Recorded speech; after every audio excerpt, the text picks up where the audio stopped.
외치고 한번 우리 말씀을 듣도록 하겠습니다. 여러분 다 기억하십니까? 전도 구호 준비하면 야! 해서 생고구마 걱정 말고 믿음으로 찔러보자. 다 기억나시죠? 자, 우리 한번 해보겠습니다. 구호 준비! 야! 생고구마! 믿음으로 찔러보자! 예, 잘하셨습니다. 자, 우리 옆사람과 인사하겠습니다. 딱 한 명만 인도합시다. 네, 감사합니다. 바울 사도께서 믿음, 소망, 사랑, 그 중에 제일은 사랑이라 그렇게 말씀하셨습니다. 왜 그런가 하면 이제 우리가 천국에 들어가게 되면 소망이 필요 없어집니다. 왜냐하면 우리가 천국에 들어갈 소망을 가지고 살다가 이제 장차 천국에 들어갑니다. 그러면 이제 그 소망이 없어져 버리게 되죠. 그리고 천국에 가면 믿음도 필요 없습니다. 왜냐하면 바울 사도께서 말씀하시기를 그날에는 예수님과 우리가 얼굴과 얼굴을 마주 대하여 본다 그렇게 말씀하셨어요. 그러니까 우리가 예수님과 얼굴을 대면하여 보고 예수님 만지고 그렇게 하겠죠. 그러니까 이제 더 이상 믿음이 필요 없어요. 왜냐하면 예수님과 동행하기 때문에 이제 믿음이 필요 없는 겁니다. 그래서 이제 사랑이 제일이다 그렇게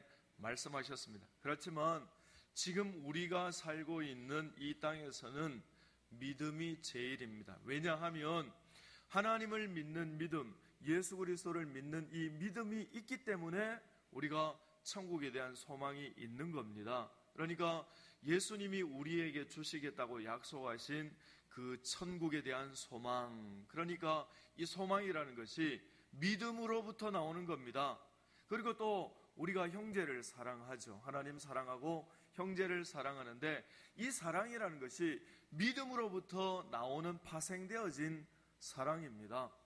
하나님을 믿는 믿음이 없다면, 하나님을 사랑하는 사랑이 없다면 형제를 온전하게 사랑하기가 어렵겠죠. 그러나 사랑하지 못할 사람도 하나님을 믿는 믿음이 있기 때문에 하나님 보고 사랑하고 하나님 보고 용서하고 하나님 보고 관용하는 겁니다. 그러니까 이 땅에서 제일 중요한 건 믿음입니다. 소망도 또 사랑도 믿음으로부터 파생되었기 때문에 믿음이 제일이라 그렇게 말씀드릴 수 있겠습니다. 바울 사도께서는 오늘 우리가 읽은 히브리서 11장 6절 말씀에서 믿음이 없이는 하나님을 기쁘시게 하지 못한다 하고 단정적으로 선포하며 말씀합니다. 믿음이 없이는 절대로 어떠한 경우에라도 하나님을 기쁘시게 할 수 없다 그렇게 말씀합니다. 하나님의 믿음을 너무너무 기뻐하시기 때문에 하나님이 믿음을 기뻐하신다 하는 것을 역설적으로 표현한 것입니다.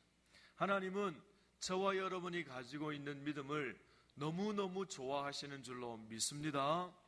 우리가 생각하는 것 이상으로, 우리가 상상할 수 없을 정도로 우리가 가진 이 믿음을 하나님이 소중하게 여기십니다.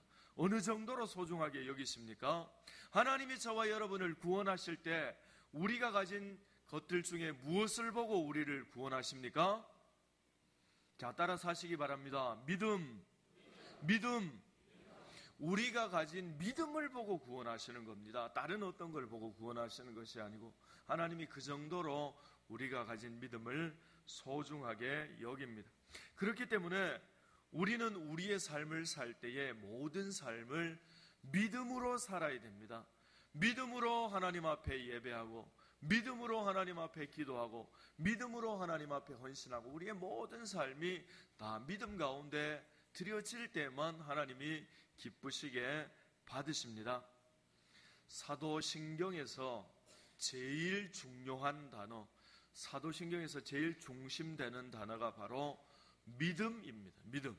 그래서 라틴어 원문에 보면 이렇게 되어 있습니다. 나는 믿습니다. 하나님을. 나는 믿습니다. 전능하신 하나님을. 나는 믿습니다. 만물을 창조하신 하나님을. 나는 믿습니다. 그 하나님이 나의 아버지 되시는 것을 그렇게 이제 되어져 있습니다. 사도신경에서 제일 먼저 고백하는 것이 하나님에 대한 믿음입니다. 사도신경에서 나는 하나님을 믿습니다 하고 이제 그렇게 고백하면서 어떤 하나님을 믿는지, 우리가 믿는 하나님, 나는 이런 하나님을 믿습니다 하고 세 가지로 고백을 하고 있습니다. 첫 번째로 우리는 전능하신 하나님을 믿습니다. 전능하다는 말은 못하실 것이 아무것도 없다, 불가능한 것이 없다, 그런 뜻입니다. 여러분, 불가능이라는 단어만큼 하나님께 어울리지 않는 단어가 없습니다. 불가능이란 단어는 하나님하고 전혀 어울리지 않는 단어입니다. 하나님은 불가능한 것이 아무것도 없는 전능하신 하나님이신 줄로 믿습니다. 그렇기 때문에 하나님이 전능하시다, 이 말을 우리 인간편에서 좀 바꾸어서 다시 해석하면 이런 뜻입니다.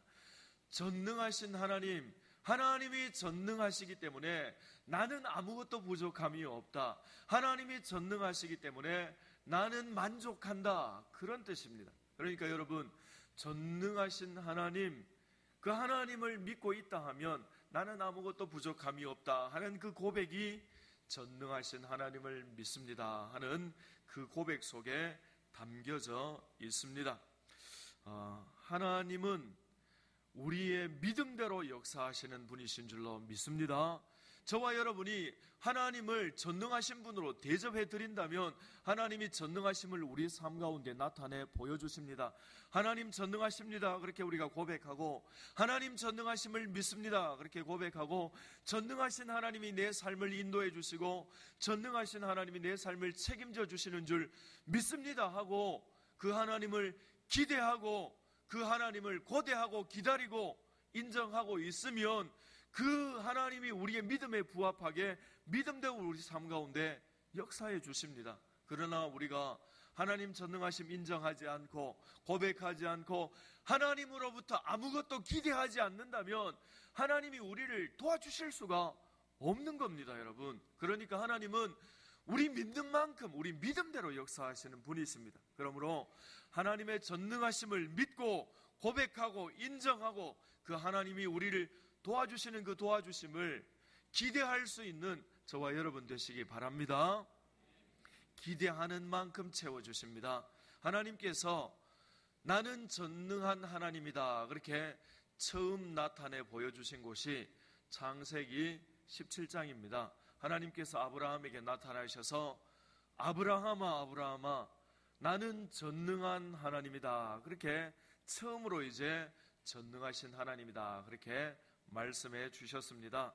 하나님께서 창세기 17장에서 그렇게 전능하신 하나님으로 나타내 보여주신 이유가 있습니다. 창세기 16장을 보면 하나님께서 아브라함에게 내가 너에게 믿음의 아들을 주겠다, 그렇게 약속하셨습니다. 그런데 시간은 계속 가는데 아내는 점점점 늙어져만 가는데 아들이 태어날 소식이 안 보이는 겁니다. 아내의 나이가 76입니다. 여러분, 여자의 나이가 76이면 출산에 소망이 있습니까 없습니까? 너무 당연한 거 물어서 대답할 가치도 없죠. 여러분, 76된 할머니가 어떻게 출산합니까? 못하죠. 소망이 없어요. 그러니까 아브라함이 불신앙이 생겼어요. 그리고 불신앙 때문에 이제 이스마엘, 그 하갈이라는 여종을 취해서 이스마엘이라는 불신앙의 아들을 낳습니다. 여러분, 이스마엘의 별칭이 뭡니까? 불신앙의 아들입니다. 불신앙의 아들. 이삭은 믿음의 아들, 약속의 아들이고 이스마엘은 불신앙의 아들입니다. 여러분, 그래 이제 그때 아브라함이 이스마엘을 낳았을 때 나이가 86입니다. 86세. 아내의 나이는 76세. 그러니까 소망이 없으니까 불신앙으로 편법을 써서 이제 이스마엘을 낳은 겁니다. 그러니까 하나님께서 그게 못내 섭섭하셨어요. 계속해서 하나님의 살아계심을 나타내 보여주셨는데 믿지 못하니까, 하나님 믿지 못하니까 편법으로 이스마엘을 낳은 겁니다. 여종을 취해서. 그래서 하나님 너무너무 섭섭해 하셔서 무려 13년 동안 아브라함하고 아무 말씀을 안 하십니다. 그냥 단절을 하신 거예요. 그래서 아브라함 기도할 때 응답하시지 않고, 동행하시지 않고, 하나님이 너와 함께 한다는 증거도 안 보여주고, 그냥 아브라함은 13년 동안 영적인 암흑기의 시간을 건너간 겁니다. 그리고 드디어 아브라함이 99세 때 무려 13년이 건너뛴 다음에 하나님이 아브라함에게 나타나셔서 처음 하신 말씀이 바로 이겁니다. 아브라함아, 나는 전능한 하나님이다. 너는 내 앞에서 행하여 완전하라. 그렇게 말씀하셨습니다. 어찌하여 너는 나의 전능하심을 믿지 못하고, 왜 나의 전능하심을 믿지 못하고 그렇게 불법으로, 편법으로, 불신앙으로 이 여종을 취해서 아들을 낳았느냐, 불신앙의 아들을 낳았느냐? 너는 어찌하여 그렇게 믿음이 없느냐? 내가 이제 너에게 전능함, 나의 전능함을 나타내 보여주겠다. 그렇게 말씀하시면서 아브라함에게 한 가지를 명령하십니다. 그 명령이 바로 너는 할례를 행하라. 그렇게 말씀하셨습니다. 여러분, 그전에는 할례라는 게 없었어요. 근데 하나님이 나타나셔서 나는 전능한 하나님이다. 나의 전능함을 너에게 나타내 보여주겠다 하시면서 할례를 행해라. 그렇게 말씀하셨습니다. 할례는 남자 생식기의 포피를 잘라내는 것이죠. 이 상징적인 의미가 무엇인가 하면 하나님을 믿지 못하는 그 불순종의 상징, 너의 그 생식기를 잘라버리라는 겁니다. 그 불순종의 그 상징인 생식기를 잘라버려라. 네가 잘라버려도 내가 나의 전능하심을 나타내 보여줄 수 있다 하시면서 할례를 행하라. 그렇게 말씀해 주셨습니다. 그래서 아브라함이 하나님의 명령을 따라 할례를 행합니다. 그리고 하나님의 전능하심이 나타나서 아브라함이 무려 100세 때 아들을 낳습니다. 그때 아내의 나이가 90살입니다. 여러분, 동서고금을 막론하고 90살 된 할머니가 출산했다는 그런 이야기 들어보신 적 있습니까? 우리 성도님, 우리 권사님, 집사님, 90세 이상 되신 분 한번 손 들어봐 주십시오. 우리 교회. 동서고금을 막론하고 90세 이상 출산 못합니다. 여러분, 여자의 생식 기능이 없어졌어요. 여러분, 출산을 못하는 며느리를 둔 시어머니가 계셨죠. 그래서 그 시어머니가 목사님 모시고 예배를, 목사님, 우리 며느리 꼭 출산할 수 있도록 예배를 좀 드려주세요. 그래서 목사님이 너무 애가 타서 이렇게 간절하게 기도해 주셨죠. 믿음의 경건한 아들을 주옵소서. 이삭 같은 믿음의 아들을 주옵소서. 그런데 이 며느리가 믿음이 없어요. 목사님이 목이 터져라고 기도하는데 며느리가 속으로 뭐 목사님 기도한다고 되나, 의사도 못 고치는 거, 의사가 안 되는 거 뭐 목사님 한다고 되나, 이러고 아멘을 안 하는 거예요. 근데 시어머니 너무 애가 타서 아멘 아멘 이러고 1년 뒤에 아들을 낳았어요. 시어머니가 아들을 낳았어요. 시어머니가 아멘 아멘 하니까 하나님이 믿음대로 역사하는 겁니다, 여러분. 그러니까 동서고금을 막론하고 90살 넘으면 애 못 낳아요, 여러분. 그런데 하나님이 내가 전능한 하나님이라 하는 것을 너에게 보여주겠다. 드디어 보여주겠다. 짠짜잔, 할례를 행해라 하고 나서 하나님이 남편 100세 때에 아내 90살 할머니가 출산을 하게 만들어 주심으로써 나의 전능하심을 너에게 나타내 보여주노라. 그렇게 말씀해 주셨습니다. 여러분, 아브라함에게 나타나셨던 그 전능하신 하나님, 오늘도 우리에게 전능하신 하나님으로 나타내 보여주시는 줄 믿습니다. 하나님은 우리 믿음대로 역사합니다. 우리 믿음대로 역사합니다. 우리가 하나님 전능하심을 인정하고 고백하고 하나님의 도와주심을 기대하고 소망하고 기다리고 있으면 그 믿음대로 하나님이 역사합니다. 하나님으로부터 아무것도 기대 안 하고 아무것도 소망 안 하면 하나님이 안 도와주시고 못 도와주십니다. 그러므로 여러분, 우리가 하나님을 전능하시다 하는 것을 인정하시고 그 하나님의 도우심을 기대하고 소망하고 기다려서 하나님께서 우리 가운데 전능의 하나님으로 나타난 것을 체험하는 저와 여러분 되시기 바랍니다. 여러분 한번 따라서 해보시기 바랍니다. 나는 믿습니다. 전능한 하나님을 믿습니다. 두 번째로 우리는 천지를 창조하신 하나님을 믿습니다. 자, 우리 한 번 더 따라서 해보시기 바랍니다. 나는 믿습니다. 천지를 창조하신 하나님을 믿습니다. 저와 여러분이 믿는 하나님은 천지 만물을 창조하신 하나님이십니다. 저 푸른 하늘 하나님이 창조하셨습니다. 이 광활한 대지에 하나님이 창조하셨습니다. 하늘의 별과 달과 모든 태양계, 모든 은하계를 다 하나님이 창조해 주셨습니다. 그런데 여러분, 그렇지만 학교에서, 학생들은 학교에서, 또 어른들은 이 사회에서 진화론을 너무 많이 이야기하다 보니까 우리도 모르게 진화론으로 우리의 마음이 끌릴 때가 종종 있습니다. 저는 우리 주일학교 학생들 생각하면 참 마음이 안타까운 것 중에 하나가 학교에 가면 계속해서 진화론 가르칩니다. 진화론은 아무 근거가 없어요. 진화론 학설이 나온 지가 200년이 됐는데 증거가 없으니까 아직도 진화론이잖아요. 꼬리표를 못 떼잖아요. 여러분, 증거가 발견되면 법칙이 됩니다. 법칙.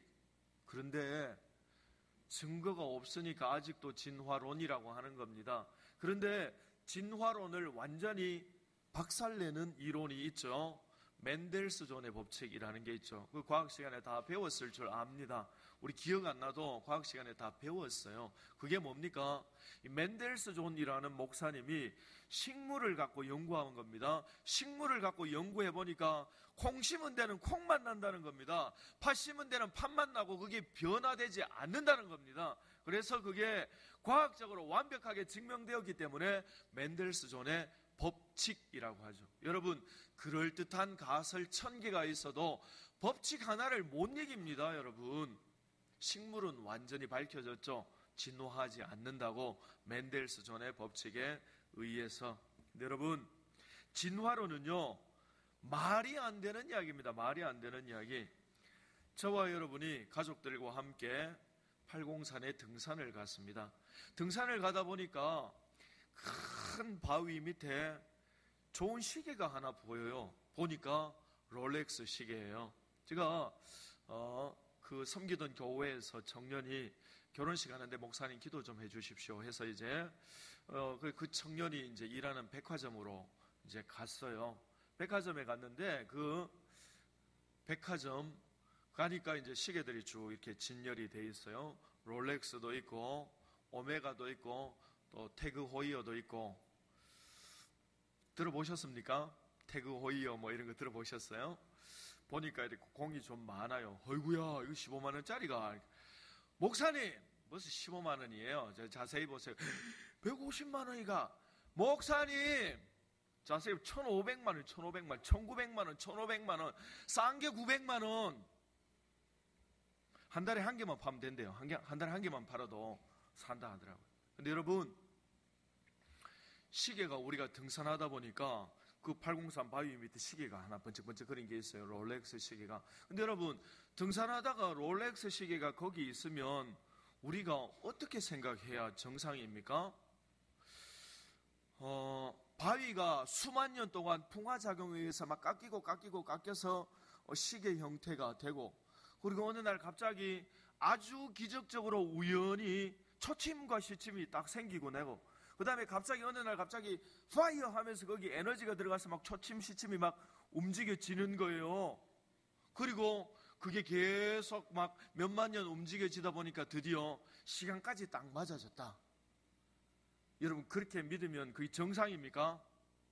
그렇게 믿는 분이 있다면 우리는 그분을 잘 보호해 줘야 됩니다. 어떤 사고를 칠지 모르는 분이에요. 근데 여러분, 시계하고 생명체하고는 비교할 수 없는 겁니다. 여러분, 사람은 지금까지 사람 스스로 생명체를 못 만듭니다. 여러분, 생명체가 죽으면 이렇게 썩고 분해돼서 에너지로 돌아갑니다.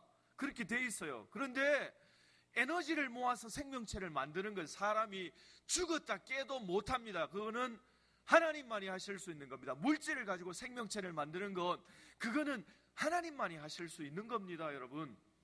그런데 그 물질 시계와 비교할 수 없는 그 생명체, 여러분, 모든 생명체는 아미노산이라는 물질로 되어 있습니다. 아미노산. 그런데 그 아미노산이 이제 우연히 합쳐져서 단백질이 되는 거예요. 그런데 아미노산이 단백질로 이제 합쳐져서 단백질이 될 가능성이 무려 10의 130 승분의 1입니다.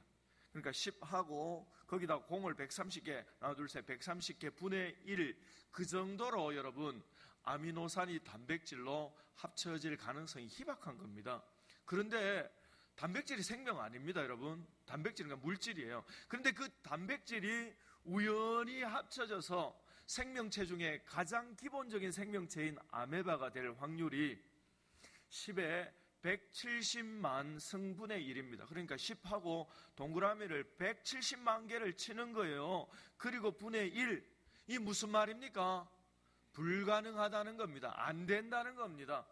여러분, 진화론 학자 중에 굉장히 유명한 석학이 있죠. 그분 이름이 닥터 카플란이라는 분이죠. 진화론 공부하는 사람들은 다 알아요. 닥터 카플란 박사가 이런 말씀을 하셨어요. 물질이 생명을 가질 확률이 이 정도로 희박하다면 10의 170만 승분의 1이 된다면 이건 안 된다는 겁니다.